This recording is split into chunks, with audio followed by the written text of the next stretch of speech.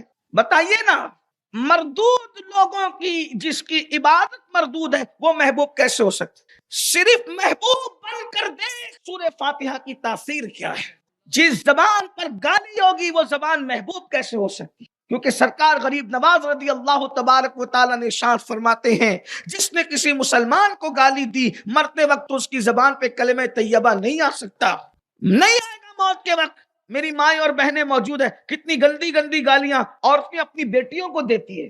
وہ گالیاں دے کر مائک پہ دکھانے کا وقت نہیں ہے، لیکن سب سمجھتے ہیں کہ ہمارا معاشرہ کدھر جا رہا ہے، ہمارا شہر کدھر جا رہا ہے، ہمارے محلے کدھر جا رہے ہیں۔ گالی سیکھنے کے لیے ہمارے بچوں کو گندگی کے اڈوں پہ جانے کی ضرورت نہیں ہے۔ باپ اتنی گندی گالی دیتا ہے کہ اگر ہاتھ میں شریف آدمی کے ہاتھ میں لقمہ ہو تو منہ میں نہ جا سکے۔ اللہ جانتا ہے، میں سچی سچی بات کروں آپ کے سامنے، ایک مرتبہ میں رستے سے جا رہا تھا کسی محلے سے، محلے کا نام نہیں لوں گا، کسی بچے نے اتنی گندی گالی دی، اتنی گندی گالی دی، میں دعوت میں جا رہا تھا، میں کھانا نہیں کھا سکا، مجھے بڑا صدمہ ہوا، اور میں نے کئی برسوں کے بعد گالی سنی تھی تو میرا بدن لرز گیا۔ ایسی گندی گالی، کسی کو کتا بلہ کہہ دو نا، یہ گالی ہے اسلام، یعنی کسی انسان کو کتا بلہ کہہ دیا یہ گالی ہے۔ ایسی گالی دینے والے کی زبان پہ کلمہ نہیں آئے گا، جو ماں بہن تولتے ان کی زبان پہ کلمہ کب آئے گا؟ میں تو نمازیوں کو بھی گالی دیتے دیکھ رہا ہوں ہمارے یہاں معاشرے کے اندر، حاجیوں کو بھی گالی دیتے دیکھ رہا ہوں، دینداروں کو بھی گالی دیتے ہو۔ گالی دیتے کیوں ہو؟ اسلام میں گالی نہیں ہے۔ ایک صاحب نے ایک صحابی کو گالی دی، حضور علیہ السلام نے فرمایا، گالی کیا تھی بھائی؟ میں وہ گالی آپ کے سامنے بیان کروں، آپ کو حیرت ہوگی کیا گالی تھی۔ ایک صاحب نے ایک صحابی کو کہا، او ختنہ کرنے والی کے بیٹے۔ غور کیجیے، یہ گالی ہے، اسلام میں گالی ہے نا، لیکن عبرت کے لیے کہہ رہا ہوں، جنہوں نے کہا تھا میں ان کے لیے نہیں کہہ رہا ہوں کہ یہ گالی ہے، لیکن گالی کی جو تعریف ہے وہ یہ ہے کہ کسی کو اس کی عظمت سے گرا کر کے کہنا یہ گالی ہے۔ جیسے انسان کو بندر کا تو گالی ہو گئی، انسان کو کتا کا تو گالی ہو گئی، انسان کو سور کا تو گالی ہو گئی، لیکن اگر سور کو سور کا تو گالی نہیں ہوگی۔ اس کا مطلب منصب سے کسی کو ہٹا دیا تو یہ گالی، اس معنی میں کہہ رہا ہوں، میری بات یاد رکھنا۔ اوکے، ایک صاحب نے بزرگ نے ایک صاحب کو گالی دی، اس اعتبار سے ان کا منصب وہ نہیں، ظاہر سی بات ہے، منصب صحابیت، پھر منصب صحابیت ہے، ولایت اور قطبیت سب نیچے رہ جاتی، صحابیت وہ منصب ہے۔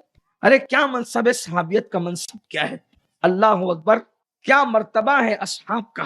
میرے بھائیوں، جنہوں نے اپنی ماتھے کی آنکھوں سے رسول اللہ کو ایک نظر دیکھا وہ صحابی ہو، اور آقا نے فرمایا ان پر جہنم کی آگ حرام ہو گئی، اور ان میں اتنا اثر پیدا ہو گیا کہ اب ان کو بھی جو ایمان کی حالت میں دیکھ لے اس پر بھی جہنم حرام ہو۔